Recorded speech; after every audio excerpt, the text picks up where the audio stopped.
Hello friends, how are you all. मैं अंकिता आप सबका आपके अपने चैनल में वेलकम करती हूँ।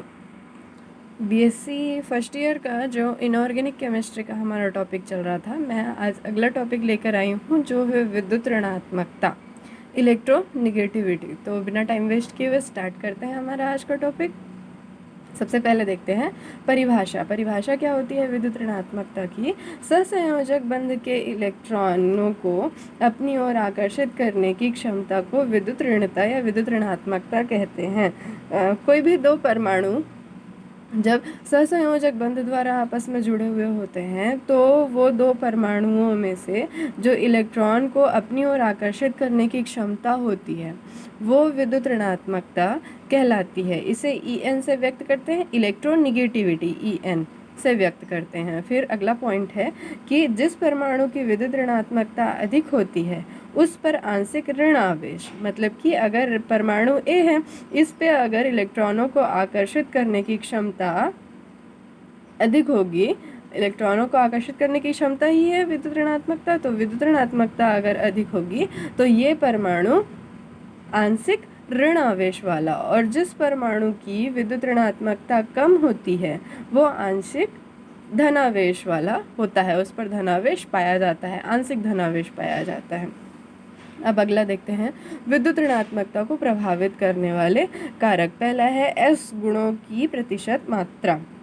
एस गुणों की प्रतिशत मात्रा बढ़ने पर सांझित इलेक्ट्रॉन पर परमाणु के नाभिक के पास आ जाते हैं, आकर्षण जिससे आकर्षण बल बढ़ जाता है, जिससे विद्युत ऋणात्मकता का मान बढ़ जाता है। फिर अगला है परमाणुविक त्रिज्या। परमाणुविक त्रिज्या बढ़ने पर इलेक्ट्रॉन व नाभिक के मध्य दूरी बढ़ती जाती है। परमाणु की त्रिज्या बढ़ेगी मतलब नाभिक से जो अंतिम इलेक्ट्रॉन है उसके बीच की दूरी बढ़ेगी, इसी को कहा गया है परमाणुविक त्रिज्या बढ़ने पर इलेक्ट्रॉन व नाभिक के मध्य दूरी बढ़ती जाती है, जिससे उस इलेक्ट्रॉन पर नाभिकीय आकर्षण बल कम होता जाता है। कोई भी इलेक्ट्रॉन नाभिक से जितना दूर होगा, नाभिक से उसका आकर्षण बल उतना ही कम होता है, नाभिक के आकर्षण बल कम होता जाता है। इलेक्ट्रॉन तागने की प्रवृत्ति बढ़ने से विद्युत ऋणात्मकता कम होती जाती है। जाहिर सी बात है कि कोई भी इलेक्ट्रॉन नाभिक से जितनी दूर होगा उसका नाभिक से आकर्षण उतना ही कम होगा। नाभिक से आकर्षण कम होगा तो उस इलेक्ट्रॉन को निकालने की जो क्षमता है के लिए जो ऊर्जा आवश्यक ऊर्जा है उसका मान भी कम होता जाएगा, जिससे विद्युत ऋणात्मकता का मान भी कम हो जाता है। कह सकते हैं कि जो परमाणुविक त्रिज्या है और जो नाभिकीय विद्युत ऋणात्मकता है दोनों एक दूसरे के व्युत्क्रमानुपाती होते हैं। परमाणुविक त्रिज्या व्युत्क्रमानुपाती विद्युत ऋणात्मकता। फिर थर्ड नंबर है ऑक्सीकरण अवस्था।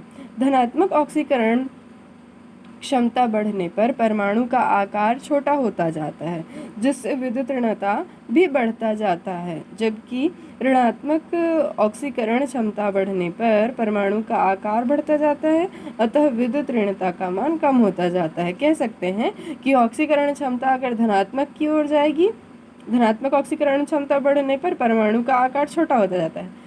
ऑक्सीकरण अगर धनात्मक होगा तो परमाणु का आकार छोटा होगा, परमाणु का आकार छोटा होगा, विद्युत ऋणात्मकता बढ़ जाएगी। वैसे ही अगर ऑक्सीकरण ऋणात्मक होगा तो परमाणु का आकार बड़ा होगा, परमाणु का आकार बड़ा होगा तो विद्युत ऋणात्मकता का मान कम हो जाएगा। अगला है प्रभावी नाभिकीय आवेश। विद्युत ऋणता का मान प्रभावी नाभिकीय आवेश के समानुपाती होता है, मतलब प्रभावी नाभिकीय आवेश का मान अगर बढ़ते जाता है तो उसके हिसाब से विद्युत ऋणात्मकता का मान भी बढ़ता जाएगा। जितना मान प्रभावी नाभिकीय आवेश का बढ़ेगा उतना ही मान विद्युत ऋणात्मकता का भी बढ़ता जाएगा। ये तो थे प्रभावित करने वाले कारक। अब हम देखते हैं कि विद्युत ऋणता के अनुप्रयोग क्या क्या हैं, इसका हम यूज़, इस गुण का यूज़, इस प्रॉपर्टी का यूज़ हम कहाँ कहाँ कर सकते हैं। तो पहला यूज़ है इसका अणुसूत्र लिखने में। द्विगंशी अकार्बनिक यौगिक का अणुसूत्र लिखते समय कम विद्युत ऋणी तत्व का प्रतीक पहले लिखा जाता है। द्विगंशी अकार्बनिक यौगिक का जब अणुसूत्र लिखा जाता है तो जो विद्युत ऋणात्मकता होती है उसके हिसाब से लिखा जाता है। जो कम विद्युत ऋणी होते हैं उनको पहले और जो अधिक विद्युत ऋणी होते हैं उनको बाद में लिखा जाता है। उदाहरण दिया है NaCl का, सोडियम क्लोराइड, नमक का। इसमें सोडियम का जो विद्युत ऋणात्मकता है वह कम होता है, जबकि क्लोरीन का अधिक होता है। तो कम को पहले लिखा जाता है, अधिक को बाद में लिखा जाता है। इसका एक अपवाद है NH3, जो नाम के हिसाब से लिखा जाता है, तो इसलिए ये अपवाद है इसका। सेकंड नंबर है बंध सामर्थ्य। सहसंयोजक बंध में बंधित परमाणुओं की विद्युत ऋणता में अंतर बढ़ने पर बंध सामर्थ्य व स्थायित्व बढ़ने लगता है। स्थायित्व और बंध सामर्थ्य बढ़ता है, यानी कि विद्युत ऋणात्मकता का अंतर बढ़ेगा तो बंध सामर्थ्य बढ़ते जाता है। HF सबसे ज़्यादा स्थायी होते हैं, HCl उससे कम, फिर HBr उससे कम और HI सबसे कम होते हैं। अगला है धात्विक गुण। आवर्त में बाएं से दाएं जाने पर विद्युत ऋणात्मकता बढ़ती जाती है, अतः अधात्विक लक्षण बढ़ता जाता है। जो आवर्त सारणी है उसमें बाएं से दाएं की ओर जाने पर विद्युत ऋणात्मकता का मान बढ़ते जाता है और आधात्विक लक्षण बढ़ता है। आधात्विक लक्षण बढ़ेगा तो विद्युत ऋणात्मकता भी बढ़ेगी, और अगर धात्विक लक्षण बढ़ेगा, वर्ग में ऊपर से नीचे जाने पर धात्विक गुण बढ़ता जाता है और विद्युत ऋणात्मकता का मान कम होता जाता है। मतलब अधात्विक प्रोपोर्शनल होगा विद्युत ऋणात्मकता के और धात्विक इन्वर्स प्रोपोर्शनल होगा विद्युत ऋणात्मकता के। ये हो गया इसके अनुप्रयोग। वैसे तो अनुप्रयोग कई हैं, लेकिन जो मुख्य अनुप्रयोग थे वो मैंने बताए हैं। यहाँ पे आपको अनुप्रयोग बहुत सारे मिल जाएंगे इसके। फिर हम आवर्त सारणी में जब देखते हैं तो जो फ्लोरीन है उसकी विद्युत ऋणात्मकता सर्वाधिक है। अगला गुण है जो आवर्त सारणी में विद्युत ऋणात्मकता का प्रभाव देखते हैं हम आवर्त में और वर्ग में। तो किसी आवर्त में बाएं से दाएं जाने पर नाभिकीय आकर्षण बल बढ़ने से परमाणु का आकार छोटा होता जाता है, फलतः विद्युत ऋणात्मकता बढ़ती जाती है। आवर्त में अगर बाएं से दाएं जाएंगे तो हम देखते हैं कि नाभिकीय आकर्षण बल बढ़ता है, जिससे परमाणु का आकार छोटा होता जाता है। परमाणु का आकार छोटा होता है तो विद्युत ऋणात्मकता बढ़ती है। हम यहाँ एक चीज़ ये भी कह सकते हैं कि जो परमाणु का आकार और जो विद्युत ऋणात्मकता दोनों एक दूसरे के व्युत्क्रमानुपाती होते हैं। जैसे ही आकार बढ़ता जाता है, परमाणु का आकार बढ़ता जाता है, वैसे ही विद्युत ऋणात्मकता का मान कम होता जाता है।